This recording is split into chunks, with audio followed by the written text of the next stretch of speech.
Okay, so welcoming Saskia to the podcast. Today, of the recording, it's Spring Equinox here in the Northern Hemisphere. That makes this a very special day. I'm loving this. Saskia is nodding at the moment. She's like, yes, I know. It's a very special day. It is that day where night and day are equal in length, and symbolically throughout time and space, traditionally, this is a day to really honor the lightness as well as the darkness within ourselves. We can also talk about the parts of ourselves that we easily feel comfortable with and identify with, and then the parts of ourselves that perhaps we would rather try and hide away or not even be fully aware of ourselves, right? So it's that understanding that in order to find peacefulness, happiness, contentment, we have to embrace all aspects of who we are. So it's a really powerful day, and I've been so looking forward to having you here on the podcast, Saskia. Before I ask you where you're from, etc., I just want to let our wonderful listeners know that you and I met at your workplace in Victoria, London. And I'm not really sure how long ago it was. I want to say like 10 months ago, a year ago. I don't know. Saskia, do you remember when we first met? I think my first class with you was probably in December. Yeah, so about over a year ago now. Over a year ago then, right? Okay, fantastic. So that's when we first met. And I just want to intro you in the sense that the first time, even if I don't remember when we met, I remember that we met because I remember feeling like, oh, I really love her energy. And I don't really know what Saskia is about other than just tuning into your energy and being in your presence. You have a really grounding, peaceful and loving energy about you. So I was so excited you wanted to come and have this journey with me today.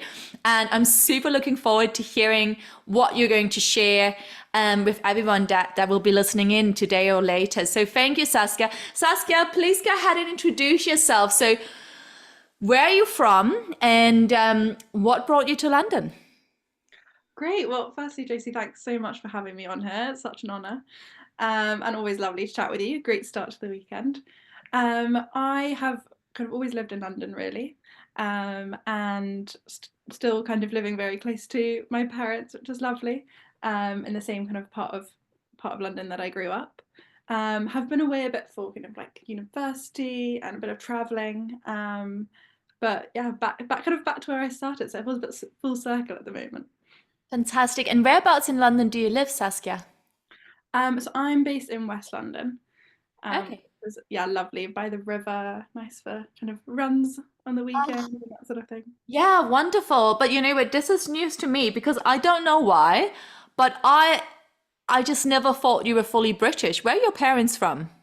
Yeah, so I've got actually quite a mix of nationalities. Oh, there, now it's coming because I love the Brits, but honestly, I was never picking up the Britishness about you. There is so much more coming through. So please go ahead and enlighten Uh, me. it's really interesting actually. So my mum, she's half Dutch, half German, and then my dad is half British, half Norwegian. So quite very European. And that's kind of where my name's come from. So Saskia is a Dutch name. My mum actually chose it after Rembrandt's first love. Oh, yay. Lots of paintings of my namesake around. And then Crafting is actually a German surname, but it came from the Norwegian side of my family. And my great grandfather was actually a big historian. And so we have kind of the family history, which tracks back to the same sort of area that my mum's ancestors come from in Germany, which is a very weird link. But yes, so kind of have travelled around Europe, I guess. Wow. And when did your parents come to the UK? So my dad's always been in the UK, Okay. and my mum came, I think, in her mid 20s. So just Okay. after university, came to work. Amazing. And can I just ask you, how do you yourself identify? I think it's a really good question. I feel very British in the fact that I've kind of always lived here, and we've got a lot of kind of family on my dad's side, and so seeing a lot of them as well, who are all kind of based in Britain too. But then I definitely feel like I share the sort of love for like the Netherlands and Germany as well. Whenever we've kind of gone to visit family there, And I thought mum's always kind of raised us with like certain like Dutch traits and things like that, or like little traditions. And I've always found that part of my history quite interesting. And yeah, so I feel like I definitely feel like a mix of things. But I don't think I reflect on it that often. I feel quite settled in, yeah, being a mix, I guess. Amazing. And are you, so you're saying we were raised, so you're one of a few, or how many are you in the sibling group? That's right. I have two siblings, a sister and a brother. Can you guess where I am in the order? You're the middle. No, I'm No actually way. I was about to say you're either the middle or the youngest. interesting. That's so funny. Like completely different to what you expected. Oh, how about you, Josie? What? So are you basically the oldest? I am. Oh, no way. So interesting. Yeah, no, I absolutely, first of all, I didn't really, and this is interesting, right? Because it's always so interesting how we come across, and, we only see what, kind of, we're always influenced by all of our previous experiences in life. So, I will only see what kind of makes sense to my brain. But what's really interesting is, knowing you and the things that I do know about you, I always thought I didn't feel a lot of Britishness about you, number one. And number two, in my head, you were just, maybe you had one other sibling, but it didn't sort of, I didn't see you with a lot of other siblings around you. What is your relationship like with your siblings? I feel super close to them actually, Yeah. really lucky in that sense. So my sister is 2 years younger than me, Yeah. and I think we've had very similar kind of upbringing and friendships and activities and hobbies that we've done. Oh, So I amazing. think we've always had a lot to relate to on that front. And then with my brother, I think we're quite similar people in the kind of Yeah. the way that we think and approach things. I think we've always Wow. bonded quite a lot sense. And so he's 4 years younger. And I feel like I have a very open relationship with both of them, which is really nice. And it's interesting though, I think the siblings, you really go through transitions. So when you're younger, you just find them so annoying because they're just your age or a bit too close. And then I feel like we're really now at a point where we're all just friends. Oh my And God, I think I that kind of love happens that. at that kind of adult stage, which I love. Oh my God, that's amazing. And can I just ask you, Saskia, how old are you? So I am 25. Gosh, I have to think about that. Um, but I think I like it. It's a nice age. I've been a bit sad now that I no longer get ID'd as much because I always found that quite fun. Um, It's I mean, 25 is still super young. I just think, you have really gorgeous, sort of, and childlike is completely the wrong inappropriate word, but you've got a really gorgeous, very, very youthful face. So I think to be honest, I think you'll be semi-ID'd for the rest of your life. I think you're going to stay looking very young for a very, very long time. Oh, wow. Okay. So brought up, with German, Dutch, British influence, and you've got this gorgeous, amazing, camaraderie that you've created, you and your siblings, which is amazing. And you're still living very much in the same area where you were brought up in, correct? that's right. Wow. So I almost have no one that I know like that. So it's kind of still super connected to their closest people in their family and still physically in the same place as well. So what made you choose that? So I think after university, a lot of my friends were looking for jobs in London, and it felt like just kind of an easy train to ride and do the same thing, go for the same kind of application processes, and it has been really nice being in London because not only is it kind of university friends who are now here, but also the same kind of school friends, and it kind of feels like everyone's in suddenly in the same place again. And so it's kind of been a great opportunity to kind of reconnect to those old friends, as well as kind of being close to family again. Yeah, no, completely. And did you always, I don't know your specific title for your job, by the way, just so you know, I never research anyone. So I only go by my intuition and I'm like, I like Saskia, done, tick. What you do for a living now, is that something that you always dreamt about doing? or how did you start out in life? Do you remember going back, like, as a child, what did you dream your life would be like in terms of work, but also in terms of where you would be living? Did you always think, I just want to stay in the area that I already love, or did you, where you're at now at 25, is it very different to how you used to dream life, or is it actually what you were dreaming of? Great question. I remember the first profession I wanted to be was a daytime artist and a nighttime rock star. Love it. Done. I displayed this in my ballet classes when I was 4. There was a moment when everyone was kind of running across the room, doing the plie sort of jump, and I decided to run across the room and skid on my knees like a rock star. Yeah, that slide. Oh, I love it. You did the slide. Yes, Saskia. I don't think I was in the ballet class for much longer. But yeah, I always wanted to play the guitar, and yeah, I loved anything kind of creative and painting and that sort of thing. And then I think when I got into school, I really enjoyed kind of the maths and science, always found kind of science super interesting. And so I knew that I wanted to kind of pursue that in some way. And then I think since then I've just kind of gone around in circles about what I want to do. Yeah. And I suppose kind of going into consulting is kind of good first step, keeping all the options broad, a good way to kind of see the different industries and businesses that I could eventually go into. And so I think every kind of step I've taken, I've kept the doors open as widely as possible, just because I have not decided yet what I want to do.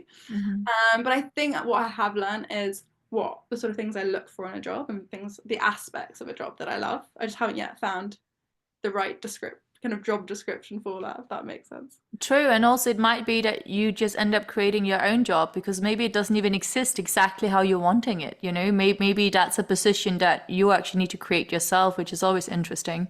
I think that's an amazing part of the world that we live in as well. Like things are changing so much. People are creating new roles. I mean, we wouldn't have had TikTok influencers 30 years ago. So No, but that's exactly it. We're living in such a time of opportunity, and that's also why I love having you on the podcast. I think you're one of the youngest people I've ever interviewed, and it's such a privilege that we need to have people like yourself that are not just inspired, but you grew up in this world. You grew up, like you said, with like it's completely normal that you can kind of create, we've always, not always and not everyone have been able to create the life that they wanted, but now more than ever before, and especially within the last 15 years, has it become more and more possible to create a life that is, regardless of background, regardless of money, regardless of even knowledge, really.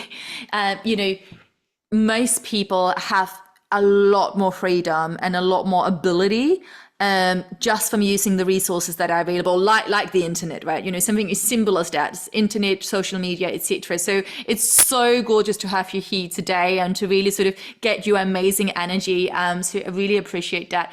Okay, so basically, I love this. So you kind of kept all your options open and you set the doors open, which I really love. And this is also a really specific life skill. So, the only way we're ever going to get clearer about what direction we do want to go is to literally leave the house. You know what I mean? Like you can't just sit there and think your way. Oh, I think my way. I wonder, I ponder who I want to be, where I want to go. Like you have to actually get yourself out there and just start walking, right? And if you cross a bridge and you go, actually, I prefer the other side of the river, you go back over, right? And you take a right instead of a left, And I think this is such an amazing metaphor for life. It's just, we have to keep on walking. The main thing, yeah, go on. Yeah, no, I just think that anyone that I've spoken to who are in just jobs that I think are really fascinating, they've got to great places in their career, you ask them kind of, so how did you get here? And they're like, well, didn't know that I was going to be here. It's kind of the story of it in hindsight. I met this person, he recommended this, and it's so true. It's like only when you kind of meet new people, you kind of get that inspiration of what you want to do and how they got there, and these new ideas or roles that you've never thought of suddenly feel like you suddenly become aware of and can think about whether that's something you'd like to go into.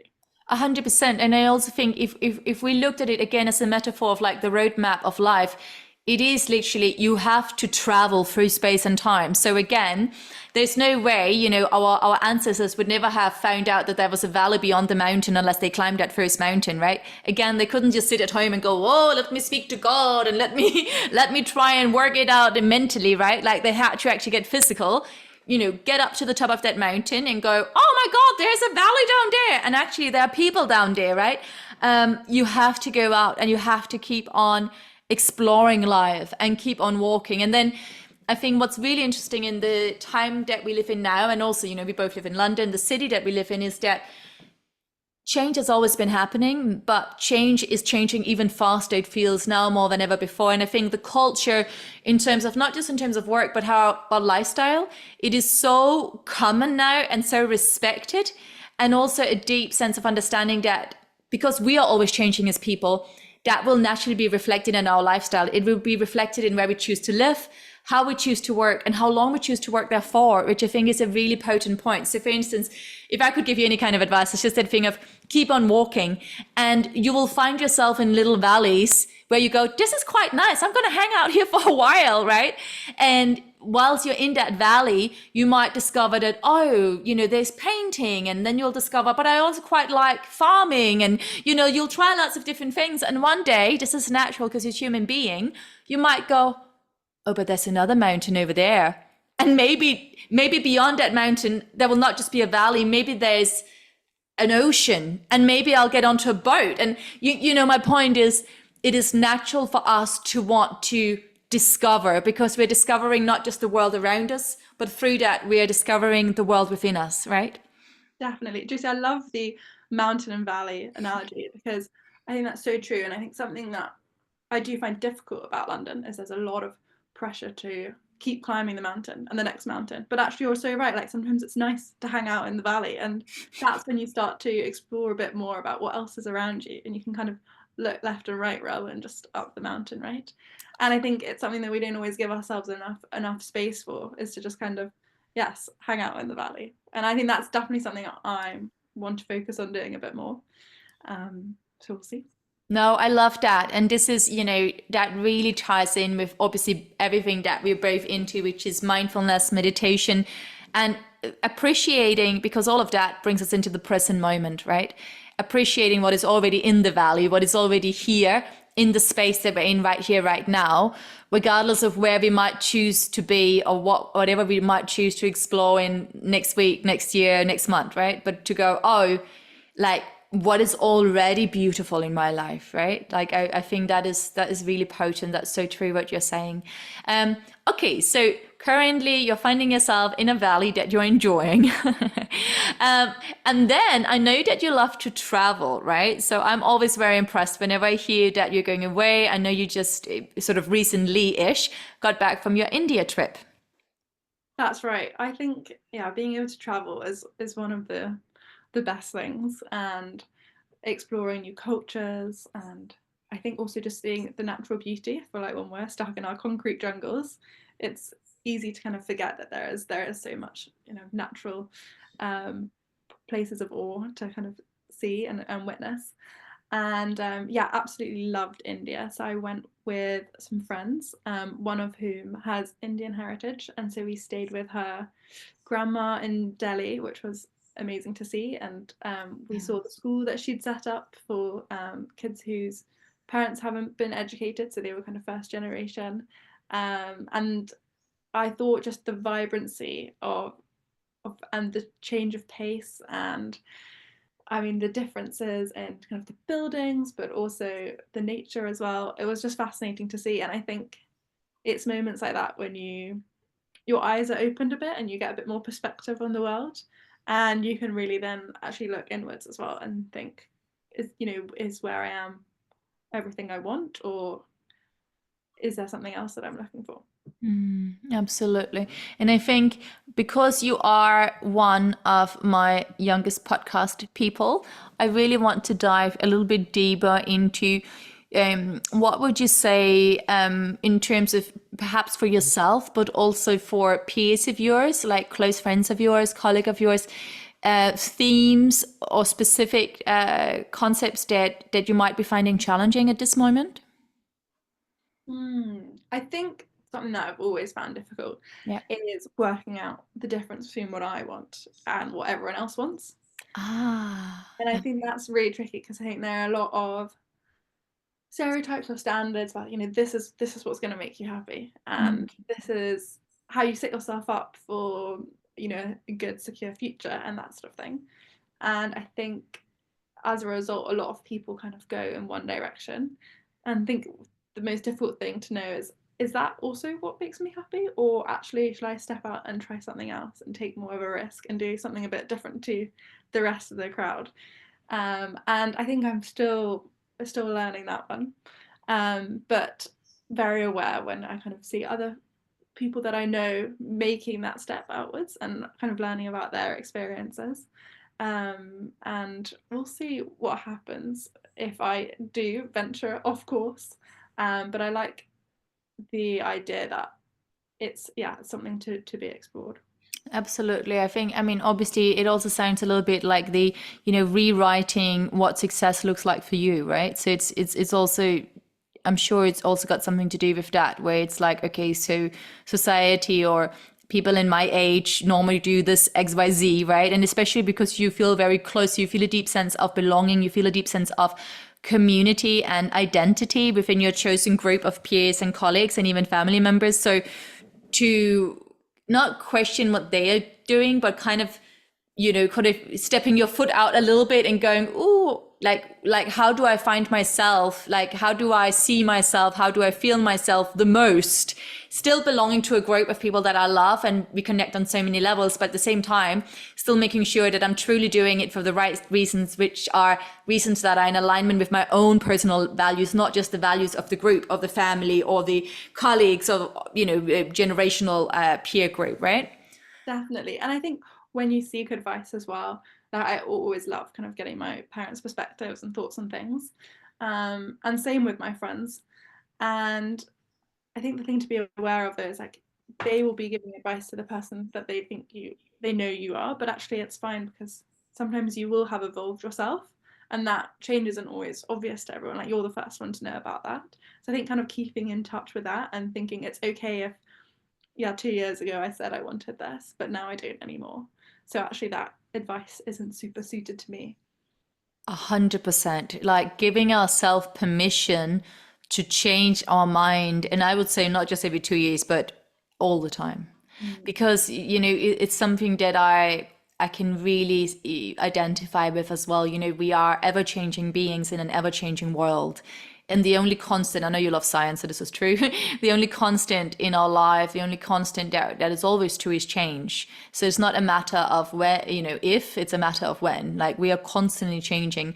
And so if one of your values, and again, it goes back to values, if one of your values is responsibility, right? So if you are the oldest in the sibling group, usually, and not everyone, but usually psychologically, we will have a tendency towards feeling very responsible in life, because you were the first one. And, it naturally sort of like, brings us into that space of responsibility. So if responsibility is a big value of yours, then once you've declared to the world and loved ones that this is who I am or this is what I want to do, to then sort of almost go back on your word, like i.e. changing your mind, can feel like you're either letting people down or, can you not fully be trusted? I can really see a lot, like, I don't know if it resonates with you, Saskia, but I can really see a lot of those stories around that. But going back to the truth of the matter, which again, I love nature, so I always bring everything back to nature, which is the only constant is change. And so nature changes all the time. Our weather changes all the time. Even the global heat and global warming, like everything is constantly in movement. It's changing. And, as human beings, we are the only species on this planet that are resisting our change. Which, right? Which is so nuts. I know, completely. And I really agree with what you say. I think that's definitely one of my biggest fears. It's kind of that letting people down or letting myself down. And I think, you sometimes you're in a situation where you're a bit more driven by, wanting to be the best or like make the biggest impact or a change for the better. But then other times you feel like you're a bit more driven by, oh, I just don't want to fail or like let those people down and that sort of thing, which I think is an interesting one. And I also think, you're right, like we are as humans like resisting change, but I think also what's interesting is you have different generations resisting different changes. And I think I'm already feeling like, gosh, I'm resisting the kind of extreme pace at which we're transitioning towards technology and using screens all the time, and I'm like noticing I hate it. Like when I actually was traveling a bit before I started work, I loved the fact that I could completely disconnect, because we were going for a hike for 6 days, and there was no Wi-Fi, and I was like, this is amazing. And I generally think it changed my approach as well. Like I came back and I only probably go on my screen time on my phone, when you get the notifications every week, completely went down, and I just wasn't interested anymore to kind of spend ages scrolling on social media. But at the same time, that makes me feel really disconnected to the kind of new generation that's coming in, and the new way that we give a lot of news and share ideas and that sort of thing, which is all kind of coming through with Instagram and TikTok. And I feel like I'm a bit concerned that that's going to almost drive generations apart. I don't know what your kind of views on that are, JC. No, I think it's a really, really good point. My personal view is that the children that are coming in and growing up with all this stimulation, because their nervous system will actually be wired slightly differently to how you and I are. And I know you're younger than me, but mine is even more different to yours because I'm older than you, right?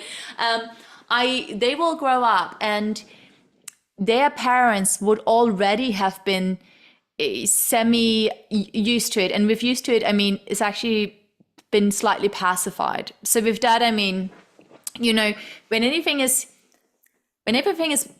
in life that's brand new to you, get your nervous system into higher load. And you're really noticing everything, because essentially your brain is scared that you might die because it's new. Anything that's unknown, the whole body goes into freeze, fight, or flight, right? So that's true of anything. Now, once you get kind of used to it, whatever it is, whether it's a good thing or a bad thing, once you get used to it, you won't be as affected by it as you originally were, right? Now, again, not a good or a bad thing, but you just won't be as every single time. So for instance, like this. Let's say I started putting in a ding in our podcast now, right? The first time your body heard the ding, your whole body would go, oh, what's that ding about, right? And your brain would start to go, oh, what's that ding? Does it mean we're over? Like, what is it? But then if I keep the ding going, after a while, because your brain will now accept, actually, that ding is there constantly, it's not changing, and I haven't died yet. So it's okay. You won't be as affected by it. Does that make sense? Yeah, that does make sense. And so then basically we are now creating a new pathway within your brain that goes, whenever I hear that ding, I don't have to be scared. And then eventually you'll barely even hear the ding. It will just be there, but your brain will be engaged with something else, which means your nervous system will be engaged with something else, which means it's no longer a stress factor for you. And so then we have children. Now, if our children are brought into that environment where they're constantly a ding, they won't even hear it, really. It's just part of everyday life. So I would say that the new people that are coming in, they probably won't be as affected, as stressed as your generation, or even my generation still are, by all the new noises, by the constant stimulations of senses, because they will be brought directly into a planet where all of us that's been around for so long, we've kind of been used to it for such a long time, it's no longer scary. Obviously, by the time they arrive, if we're talking 5 years, 10 years, 15 years, 20 years, there will be even more new things. But I do think everything in life always swings from one extreme to another, right? So right now we are in another extreme of complete technology explosion, right? And we're kind of really swinging, it's going really fast, and it's like more, louder, louder, louder. And I absolutely, like you, like one of the best things I do is I just put my phone in airplane mode and I just go out into nature. And even if it's just for half an hour, local little green park, like put a hand on a tree trunk, just like something really as basic as that, and just fully connect in that time, that really helps my nervous system to reset. So, me doing those practices throughout the day really helps me to normalize and acclimatize in the current environment that I'm living in, because otherwise I would have to go off and live in a jungle, right, to be a bit more calm down. To like actively connect, because there's so many times I'll find myself just on my phone replying to some messages on the way, from walking to my house to the tube, and you're like, actually I'm not in that moment taking into account any of the things around me. And you're missing just a lot of life that's going on, and you're not present. And I think that's such a shame when you miss those moments. And I love my running, as you know, and I often will be listening to a podcast, music, that sort of thing. And then I did this one run where I didn't use anything, and I just realized I was suddenly more observant of everything going on. You notice like the dogs that are running around you, and you do a bit more of the kind of the people watching, and you're aware of how beautiful the landscape is, which is strange because you're still looking at where you're going, but somehow not having that extra stimulus or not having these extra things that you're thinking about, you have the opportunity to take in what's going on around you, but then at the same time also have your own thoughts. And I think that's great. No, it's amazing, and it's a really important point. And I think what you just said, it's reminding ourselves that we constantly have choice, and to actively decide, however much you love constantly be on your phone or constantly listening to podcasts or constantly having your senses kind of externally stimulated, to actively go, I need to switch off every day. And even if it means that you're going to be bored, or even worse, you might actually feel something. You might actually go, oh my God, I'm really sad. And I didn't even realize, because I was just constantly overstimulating myself, right? That's a real thing. So Definitely. And I also think I remember reading that boredom is actually so key to creativity.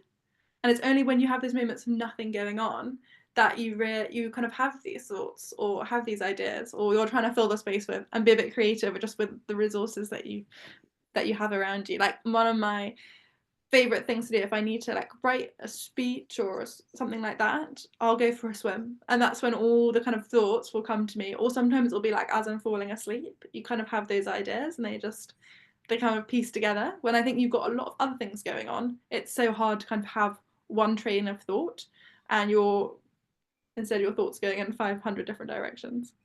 100%. No, that's so true. And it's also like you were mentioning, so for you, because it's always the same thing, right? Which is know thyself. So there's no formula that works for absolutely everyone, right? So you like your running and you like your swimming. And for me, it's also, I used to dance all the time, but now I walk or I do yoga, right? And so it's kind of like, it's a gentle activity. I know running doesn't necessarily is not necessarily gentle, but it's a sort of repetitive movement where your brain is engaged enough that it can sort of just, your rational brain is like 1 2 1 2, and then another part of your brain, which is your subconscious part, and that's the one where creativity is really born, kind of has space to start to express. Which is really powerful. So essentially what you're talking about is you have personally found ways that puts you into a space of meditation. So meditation is not having any thoughts. It's actually just allowing everything to come to you. But instead of identifying solely with one story, so for instance, part of your brain might be like, life is going really well, I love my boyfriend, I'm doing the running move, right? But then there's another thought pops in, right? And another thought is like, oh my God, I got that presentation on Monday. Oh my God, what will they say? Oh my God, right? And so all of a sudden, instead of just going, the first thought was, oh my God, I have the presentation on Monday. But instead of just kind of going like, well, that was one of many thoughts, you've now started to identify with it, because and when you identify with that thought, you create a story about it, and you go, oh my God, what will they think? And have I prepared enough? And all of a sudden you're noticing your heart is going up, and now you're having a physical experience, and now the body goes, this is your reality, this is your identity. That's not meditation. That's you clinging on to just one story about who you are. But we are many different thoughts. We are a community, a collection of ever-changing thoughts and ever-changing emotions and ever-changing physical sensations. And so when we can get ourselves into that space, like you already know, through yoga or through movement or through your swimming, and other people literally just sit down and close their eyes, or maybe you're cooking, whatever it is, journaling, writing, singing, dancing, whatever it is, when you have those tools, then you get into a space where, yes, thoughts are coming and going, emotions are coming and going, physical sensations are coming and going, but we're not clinging on to anything particular and not identifying solely with any of those ones. So this is a really, really gorgeous point you're making of like making sure that each individual find ways to which you can kind of switch off and let the subconscious move through you. Definitely. And it actually ties into my New Year's resolution, which was oh my God, what's that? I love it. It was to spend more time, or like allow more time between things, just whether it's getting ready to go out, or it's just, not rushing from A to B, or in the morning just giving myself the extra 15 minutes so I can walk calmly to the tube or whatever it might be. And I think it's so nice because it gives you that space then just to kind of calm down, and when you're not in this hyper state where as you're saying, like, you cling on to one thing. And I think it's just a really nice way of having that kind of peace and bringing everything together as often as you can. But I think, like you, like me, Josie, you're also the same. You're just like, but there's so much to do in a day, and I want to do it all, and I want to fit it in. And I'm exactly the same. I don't want to waste a moment, but actually you're not properly enjoying it if you don't give yourself that kind of peace in between. So that's what I'm working on this year. But it's harder said than done. I still catch myself over making plans or being too optimistic about how efficiently I can get from A to B. Absolutely, but I mean, step number one is just to be aware, right? And which you are, and then doing that self-reflection and going, okay, so I want to create more space. I love that. More space between my thoughts, more space between my activities. And what you've done, which is so beautiful, which is that thing, and it's actually what my first book was about, The Morning Miracle. So my whole thing about that one is give yourself 15 minutes more every morning. It's just 15 minutes more, and you've already said it, which is so fantastic, because 15 minutes more of sleep is not going to make you feel less tired, like at all. Not those 15 minutes. You won't be going into a really deep REM sleep or whatever, right? Like, you just won't. But 15 minutes more time for you in that morning, so you can leave a little earlier, or maybe just have longer time to enjoy your tea or putting on your makeup, whatever it is. That literally sets the tone for the entire day, because that's you taking charge of your life and going, I am worthy of having time for me. I am taking charge of my life. I'm not allowing life to happen to me or overrule me. I'm actually going, oh my God. So I do a lot of time management talk. And one of the most amazing things is that, so, you sort of look at, well, how many hours in a week am I at work? So that chunk is kind of out of your control, in the sense that you have to be in a physical place. But what a lot of people are quite surprised by is how many hours are actually in our hands, because we do have the time before work and after work. And when you add up the hours, you will be surprised at how much time you still have for yourself.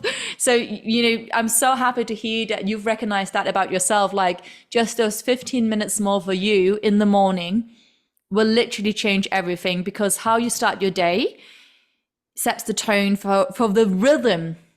It sets the tone for how you're showing up in the world, and not just outwardly, but to how you feel about yourself. Definitely, because it's an act of self-care, isn't it? It's giving you the extra time to enjoy those moments, means you're looking after yourself, and that will completely change your approach for the rest of the day. I absolutely love that, Saskia. Oh my God, darling. So if there was a special message, and it could even be a few, that you would like to share with listeners, I always call it your soul message for humanity. Anything that pops into your mind, what would it be? Oh, that's a great question. I think, kind of in line with what we've been talking about, exactly, just like giving yourself that space and freedom to kind of think about what you want to be and what makes you specifically happy. So kind of being able to check in, and then allowing yourself to make those changes and not worry about letting people down, and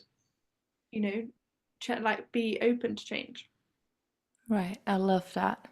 And specifically for you, because I know you mentioned that that's something that's challenging for you times, and it is for everyone. I'm not like, singling you out, but that thing of, I don't want to let people down. I don't want to let loved ones down. How does that show up for you in your life?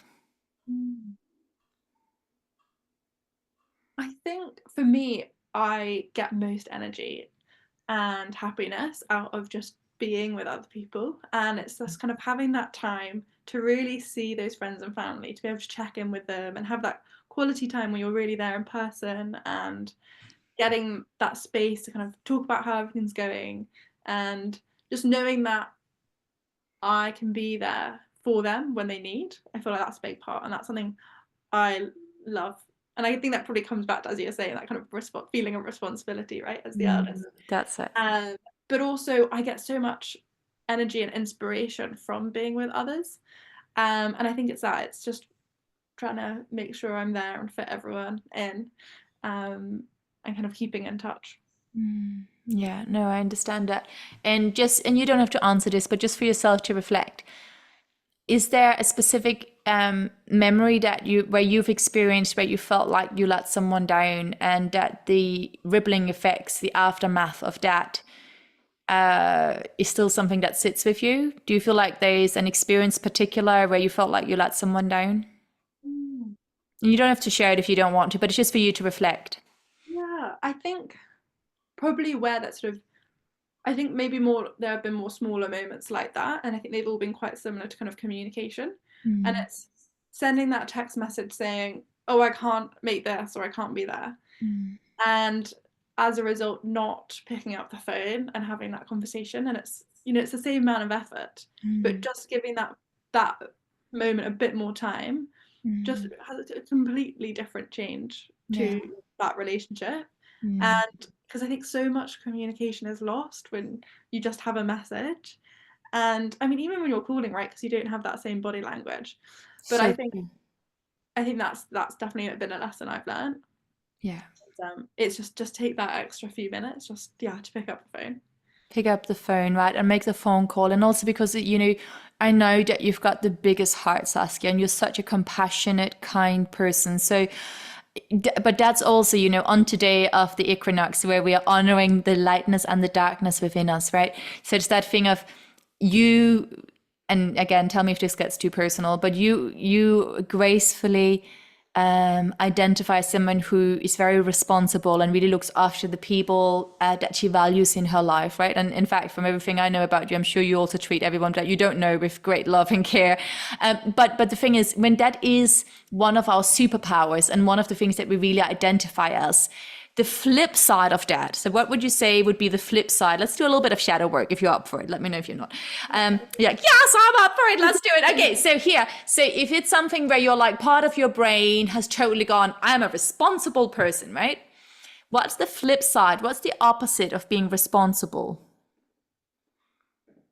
I would say it's then kind of probably similar to like trying to do it all and trying to be there all the time, and then actually it's not having enough space for you to be just with you, and I guess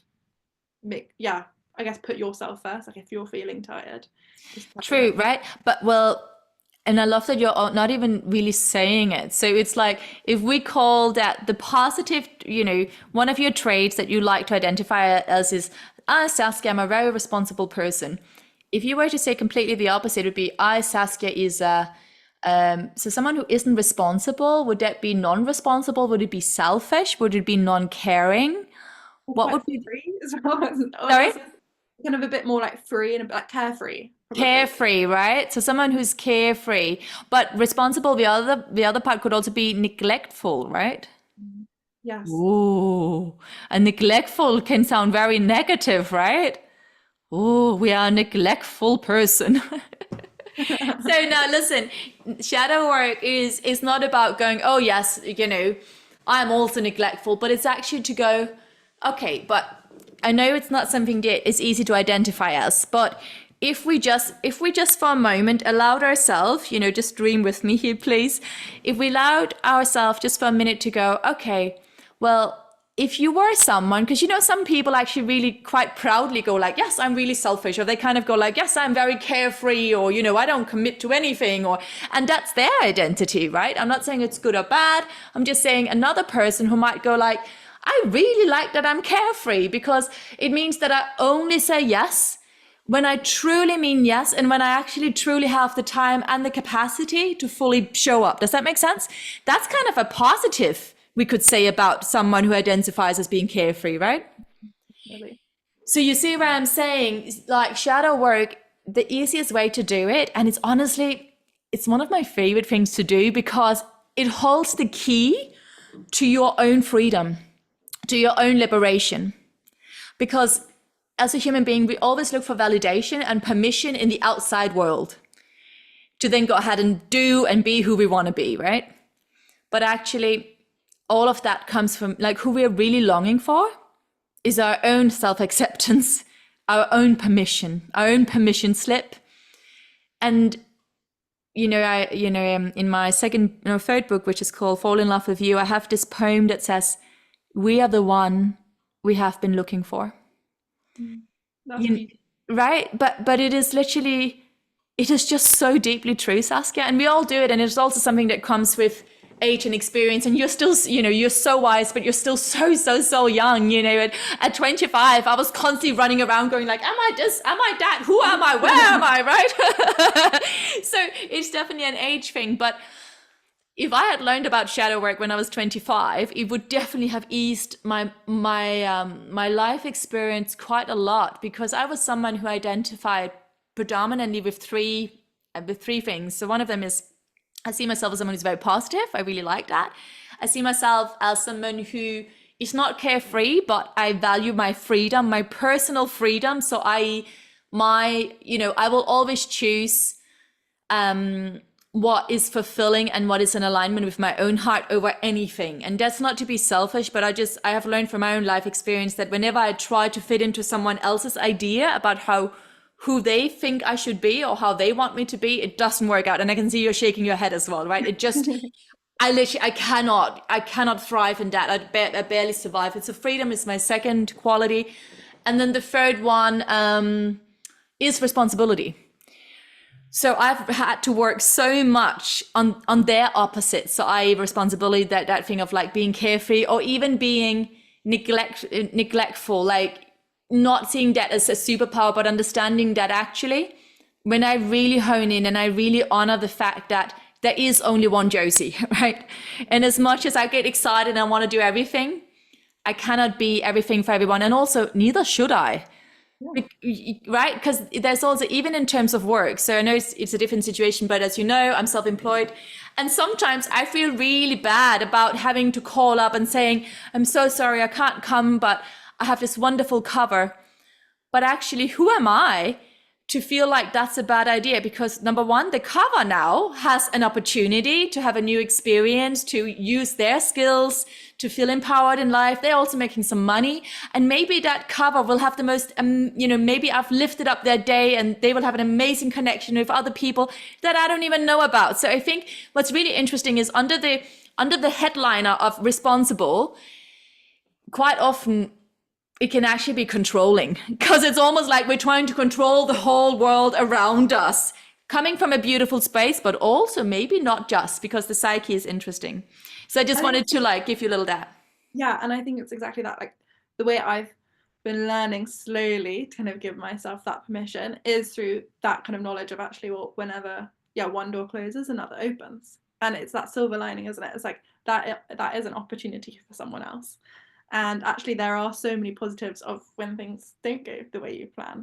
And actually that was one of the things I read recently and loved. It's like you have a plan, and then when things don't go the way you want, that's life. Like that's life getting in the way. Like that's what it is. It's because you can't just expect everything to work out. Also, I guess it wouldn't be interesting. So We would be so bored. Imagine, I always say this, right? And I tell myself that over and over again, when something is, I'm standing on the edge of opportunity, but it's a big change. And of course, I'm also worried about how it's going to work out because I can't see it right now, right? I'm always like, why don't we just, we come to this planet, why don't we just get handed, well, this is the book of your life. Just live it by the chapter and everything will be good, right? Like the recipe. But then, like you said, oh my God, how fucking boring would it be? Sorry, my language. We wouldn't even want to get out of bed because it would be like, well, I know exactly what's going to happen. So what's the point? and also you wouldn't have a sense of pride when something had gone well and it was because you'd done that great thing Yeah. and it had a positive impact, because you were like, oh, well, it's going to happen anyway. Yeah, no, Yes, but you had contributed.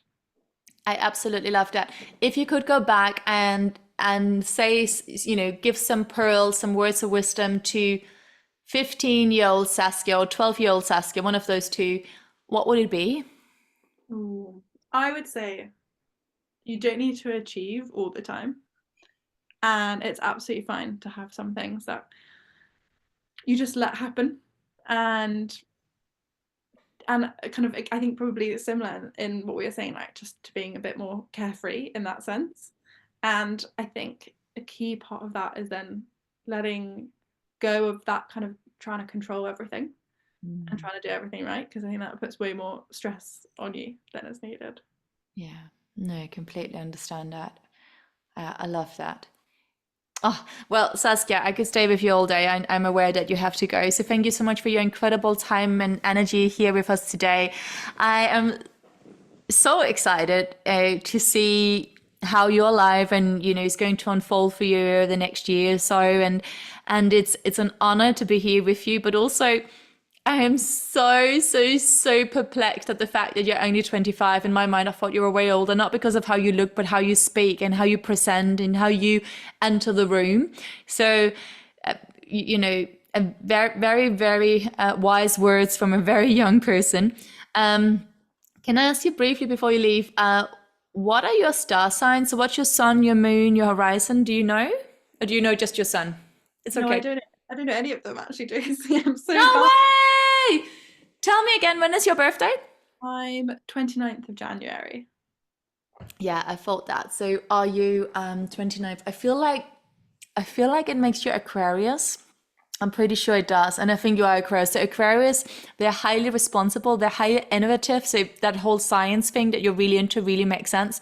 They're also highly creative, but Aquarius is all about creating new systems. They're here for the new, they're here for the change.